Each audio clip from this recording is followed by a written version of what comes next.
West Coast facing Geelong. They gave him a scare up there last year, but the Cats weren't in the form that they are right now. Well, the Cats are on absolute cruise control. They've just had 5 walkovers in a row, and everybody is getting in on the party down at the Cattery. Yep. I'm loving seeing Big Tomahawk reach his potential floating around the ground with the big captain revelation, J-Dog, clunking them up forward, absolutely Good clunking them. dukes. Some worrying signs for West Coast, though, Andy, and we know that Woosh has been saying that they are going to be up and about in the next 2 years, right up there, push for it. He actually said they could still make finals this year, which is ridiculous. Silly.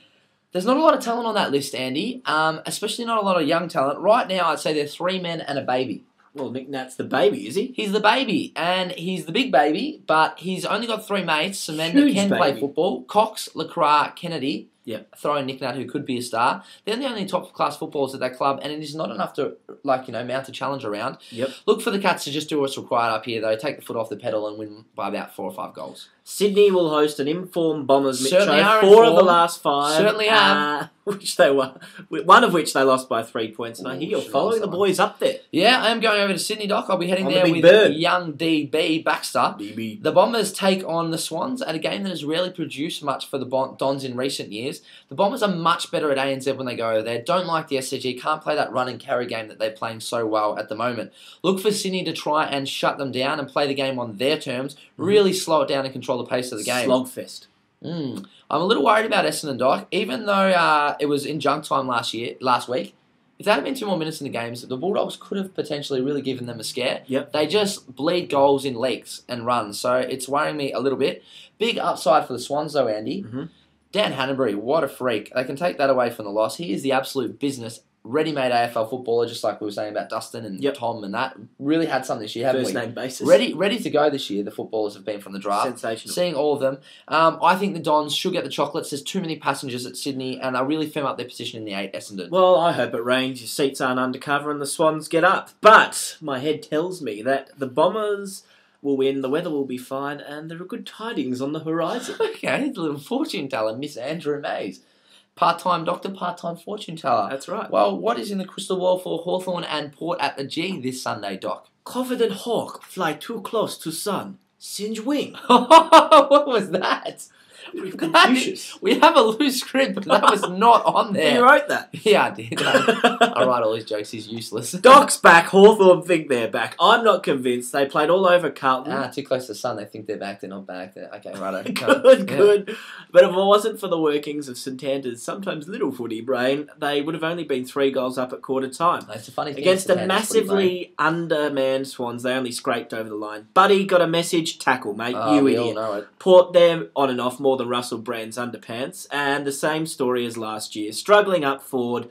Jay Schultz is not the answer, and you can't rely on... Jay Schultz isn't the answer. There's a revelation. Yeah, and you can't rely on people like Ebert and Gray to kick you a winning score every week. Like the look of Trengove, though. He's a real guy. Yeah, it certainly is. Lost their last 3 in a row. I think the Hawks catching up them at a good time. Big part of football when you catch teams now. A year where 10 or 11 wins might get you 8th spot. This is a massive game for both teams. Good call, Doc. Depends which Port rocks up, although they copped a few injuries in that messy game against the Tigers. Last one, Andy. Best till last. Only one of 2 games where we're seeing top 8 sides go head-to-head. Collingwood versus the Bulldogs, Andy. For a team that uses the ball so well, the Dogs were horrible in that department last week. At the start of the year, I thought they were a genuine top 4 team. Now, I'm not so convinced. Akka, you've been a very funny man for the last however many years. Last week, not that funny. Just being a pest now, Akka. A little bit like Peter Hall is in that category now. Is he? Who's Peter Hall? Is that streaker bloke from the World Cup? The pest. The pest. The serial pest. Ran on the Melbourne Cup and everywhere. Yep. Anyway, either make a beeline for the media, Akka, or concentrate on your footy. Pies are out of sorts. Last 2 weeks, only had 3 and 8 goal kickers. Need to share it around. Some good matchups in the smaller brigades too, with Beams and Gilby and Harbrow and Side Bottom lining up against each other. Brian Lake killing it lately. Best fullback in the league at the moment. Who's going to clinch that essential top spot in the top 4, Andy? I reckon it'll be the Bulldogs. They're juicy as well, and their odds are very favourable. They are very favourable. Outside $2, and I like that. I think the reason that Collingwood short are only because people just don't think they'll lose 3 in a row. Now, Mitchell, what have you doodled for us today? Well, we've got breaking news for viewer artwork this week. Really? Breaking news. Breaking news? Yep. What, in the form of artwork that's been scribbled down that you told me about yesterday? Breaking news. Don't ruin the illusion, Andy. Here it is, straight from the press conference. Here we are. What's happened? We're down at Moorabbin, Andy. Bit of a and presser. see if you know who these people are. So we're at Moorabbin. Ross Lyon. Who's Ross Lyon? Yeah, St Kilda coach. Who's Zach Dawson? St Kilda fullback.